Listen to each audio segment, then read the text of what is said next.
Welcome to Top Pro Digital Mixer tutorial.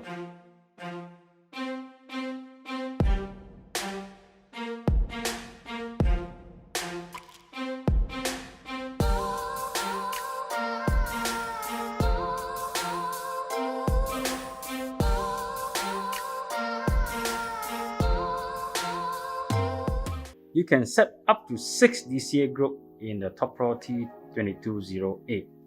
So today I'll be teaching you how to customize each of the DCA group based on what you want. So basically, you need to select the DCA group that you want. For example, DCA1. I haven't customized this DCA1 yet. So for 2, I have set to 4, 5, and 6 into DCA2. So basically, I can have a master control using the fader for this DCA, and I can also mute the whole DCA group. Okay, let's go to the setting part. So for example, we want to set our DCA1. So we press our DCA1. This will tell you that this DCA group is not defined yet. I need to press the DCA set.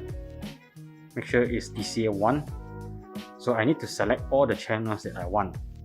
So for example, I want 1, 2, and you can see the light is up. Another thing, I also can use the physical button here to choose the channels that I want.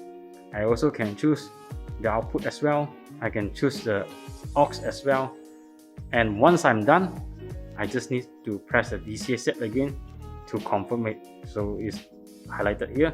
Click DCA set to confirm. So I click one time, then I will confirm that channel 1, 2, 3 and aux 1 and aux 2 is under DCA1. So once I'm done, I just press this button. Done. And as you can see, when I press DCA1, all the relevant channels and output that are in this group is highlighted here and in the screen as well. That is how you customize all your channels and outputs into DCA group. So we'll see you again in the next episode. Bye bye.